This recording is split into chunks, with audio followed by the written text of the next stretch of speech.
Hello everyone. सो आज हम समझेंगे यूपीएससी का सिलेबस, लेकिन प्रीलिम्स एडिशन।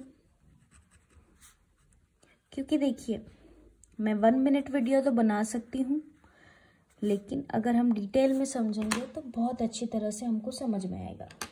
ओके, तो चलिए शुरू करते हैं। बेसिकली क्या होता है, यूपीएससी प्रीलिम्स में 2 पेपर लेता है। GS paper 1 and second paper होता है जीएस पेपर 2, जो कि होता है सीसेट। कमेंट में मुझे बताइएगा सीसेट का फुल फॉर्म क्या होता है। शुरुआत करते हैं जीएस पेपर 1 से।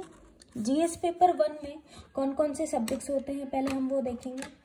जीएस पेपर में कुछ स्टैंडर्ड सब्जेक्ट्स होते हैं, जिनमें शामिल होते हैं history, geography,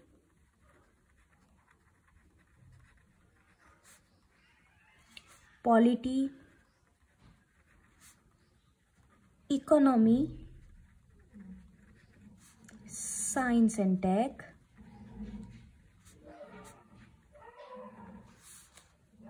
and most importantly current affairs. ठीक है, इन्हीं सब्जेक्ट से क्वेश्चंस आते हैं।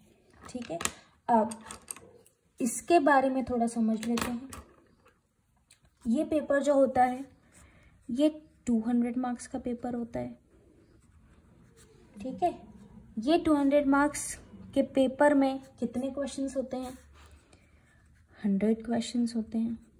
इसका मतलब क्या होता है, 1 question is equals to 2 marks. ठीक है, ड्यूरेशन कितनी मिलती है? 2 आवर्स की ड्यूरेशन मिलती है। इसमें होती है नेगेटिव मार्किंग। नेगेटिव मार्किंग कितनी होती है? 1/3। कि अगर आपने 3 क्वेश्चंस गलत किए हैं तो कितना नंबर डिडक्ट होगा? 1 मार्क का। ठीक है, जीएस पेपर 1 होता है, इससे हमारी मेरिट डिसाइड होती है। ठीक है, ओके, ये हो गया मेनली आपका जो इम्पोर्टेंट थिंग्स थी जीएस पेपर 1 के बारे में जानने की। ठीक है, जीएस पेपर 2 में क्या पूछा जाता है हमसे? कॉम्प्रिहेंशन,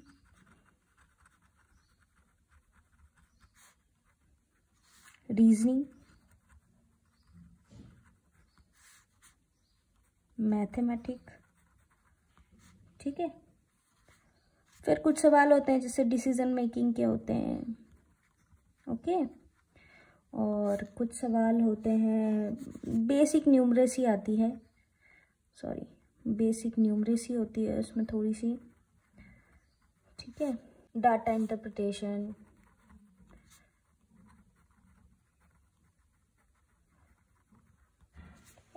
ये सारे सब्जेक्ट्स होते हैं। और भी कुछ होते हैं, लेकिन ये बहुत इम्पोर्टेंट होते हैं। इन्हीं के सब टॉपिक्स होते हैं जो आप पूरा डिटेल सिलेबस पढ़ेंगे तो आपको पता लग जाएगा। ठीक है, अब देखिए, यूपीएससी कहता तो है कि ये हम पूछते हैं 10th लेवल का, लेकिन आपको भी पता है कि उसका लेवल कहाँ जाता है। ठीक है, सो कितने क्वेश्चंस पूछते हैं ये लोग? 80 क्वेश्चंस पूछते हैं। ठीक है, 80 क्वेश्चंस पूछते हैं, 200 मार्क्स के होते हैं। इसमें भी नेगेटिव मार्किंग कितनी होती है? 1/3 नेगेटिव मार्किंग होती है। ओके, और सबसे अच्छी बात इस पेपर की ये होती है कि ये क्वालिफाइंग इन नेचर होता है। मीन्स क्या होता है कि आपको ये पूरे पेपर का सिर्फ 33% लाना होता है, विच इज 66.66%। मतलब आपको सिर्फ 67 मार्क्स लेके आने होते हैं, ठीक है। 66, हाँ, आपको सिर्फ 67 मार्क्स इसमें लाने होते हैं। तो अगर इसको और सिंप्लीफाइड किया जाए तो देखिए, अगर आप सिर्फ 27 क्वेश्चंस आउट ऑफ 80 करके आ जाते हैं तो सी सेट आपका क्वालिफाई हो जाएगा, ओके। और ये जो पेपर होता है ये नॉट काउंटेड इन मेरिट होता है, ठीक है। सो ये था हमारा यूपीएससी सिलेबस प्रीलिम्स एडिशन, ठीक है। अब अगर आप चाहते हैं कि मैं मेंस के लिए भी ऐसे ही सिलेबस को सिंप्लीफाइड करके एक वीडियो बनाऊं तो कमेंट सेक्शन में ज़रूर बताइएगा, और भूलिएगा नहीं इस वीडियो को लाइक, शेयर एंड सब्सक्राइब कीजिएगा। बाय।